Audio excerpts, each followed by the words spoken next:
Hello students, next question is question number 8 and the question is if A, B, C and D are in GP, मतलब ये हमें GP में दी गई हैं, ठीक है। Given that A, B, C and D are in GP, तो अगर ये GP में है तो इनकी जो रेशियो होती है वो बराबर होती है, मीन्स B अपॉन ए, इनको स्मॉल लेटर से लिख लेते हैं, बी अपॉन ए जो होगा वो सी अपॉन बी के बराबर बनेगा, ठीक है। और यहीं से हम इनको सॉल्व करें तो बी को इस साइड मल्टीप्लाई करें, B square equal to A into C, तो ये इक्वेशन नंबर फर्स्ट बन जाती है। सिमिलरली हम अगली जो टर्म्स आएंगी उनकी रेशो देखेंगे, मीन्स इनकी रेशो और इनकी ratio, means d upon c is equal to c upon b के बराबर आएगा। तो यहाँ से देखें ये d upon c equal to c upon b, तो इसको इस साइड लेके जाएं तो ये क्रॉस मल्टीप्लाई करेंगे तो ये बन जाएगा C square equal to B D, ये बन गया सेकंड। अगर मैं इन दोनों को,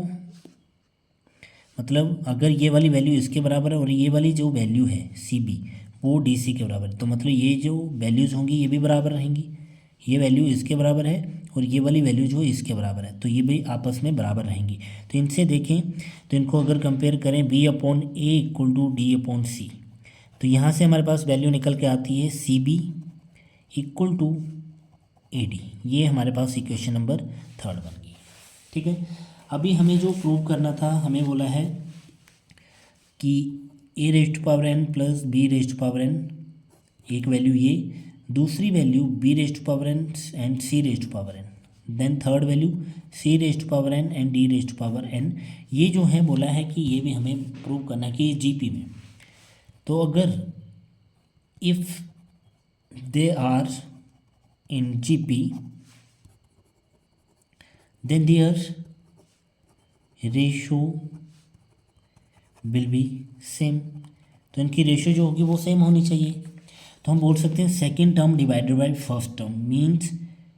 सेकेंड टर्म थी B rest power N plus C rest power N divided by first term means A N plus B N equal to होगा third term divided by second term means C rest power N plus D rest power N divided by B rest power N plus C rest power N. अब यहाँ से देखें तो इन दोनों को अगर cross multiply करते हैं तो ये B rest power N plus सी रेस्ट पावर एन है, ये भी B rest power N plus सी रेस्ट पावर एन है, तो ये अगर मल्टीप्लाई होती हैं तो ये बन जाएगा स्क्वायर इक्वल टू,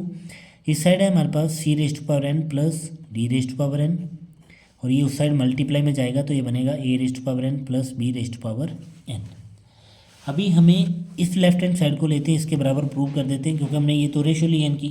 तो अगर ये बराबर बन जाती है, ये वाली साइड इस साइड के बराबर बनती है तो हम बोलेंगे ये जो होंगे टर्म्स जो होंगी वो जीपी में होंगी, ठीक है। तो हम यहाँ से शुरू करें from left hand side which is b rest power N plus C rest power n whole square, तो यहाँ पे ए रेस्ट पावर, यहाँ पे आइडेंटिटी लगाएंगे A plus B whole square, तो ये बनता है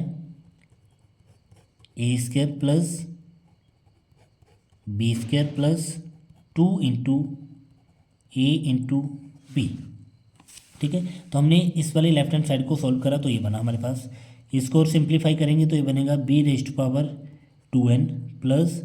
सी rest power 2n plus 2 B rest power N C rest power N, तो ये इक्वेशन नंबर इसको दे देते हैं फोर्थ, ठीक है। तो ये रही लेफ्ट हैंड साइड का सॉल्व, ठीक है। अभी हम अगर राइट हैंड साइड को लेते हैं तो राइट हैंड साइड थी हमारे पास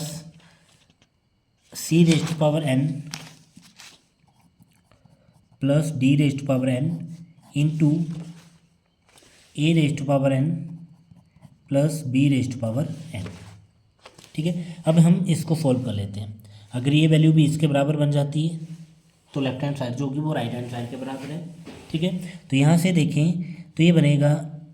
इनको डिस्ट्रीब्यूट करते हैं तो C rest power n into A rest power N plus B rest power N, then plus D rest power N ये आएगा into A plus A rest power N plus B rest power n, simplify करेंगे तो ये दोनों powers, तो मतलब A C rest power N plus ये यहाँ पे आएंगे दोनों की पावर सेम है तो बी सी रेस्ट पावर एन लिख सकते हैं प्लस यहाँ से देखें तो a d rest power n कर सकते हैं, प्लस यहाँ पे करें तो a b rest power n कर सकते हैं। ठीक है, अब हमने जो फर्स्ट सेकंड थर्ड इक्वेशन बनाई थी,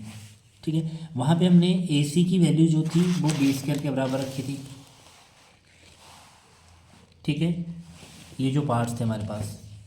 ए सी की वैल्यू बी स्क्वायर के बराबर थी, बी सी की वैल्यू बी डी की वैल्यू जो है वो सी स्क्वायर के बराबर थी, और सी बी को हम ए डी लिख सकते हैं। नाउ अगर हम इनमें वैल्यू पुट करते हैं, ये मैंने पिछली वैल्यूज लिख ली, B square equal to A C के बराबर था, C square equal to B D के बराबर था, और C B equal to A D के बराबर, ये था। हमने 3 इक्वेशन बनाई थी जो स्टार्टिंग में।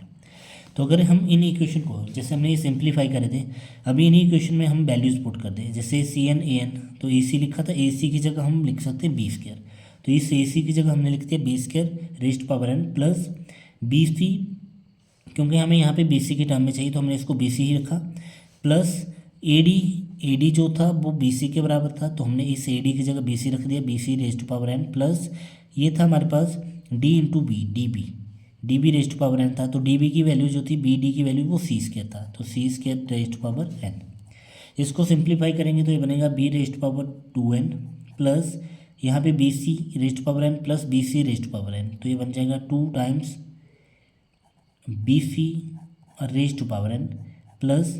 यहाँ से इसको सिंप्लीफाई करेंगे तो ये बनेगा सी रेस्ट पावर 2n, ये बन गया बी रेस्ट पावर 2n। इसको अगर पहले लिख लें C rest power 2n plus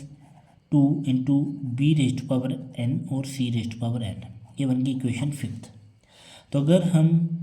ये जो थी, ये राइट हैंड साइड थी, वो लेफ्ट हैंड साइड थी, तो लेफ्ट हैंड साइड जो थी वो राइट हैंड साइड के बराबर आ गई है, देयरफॉर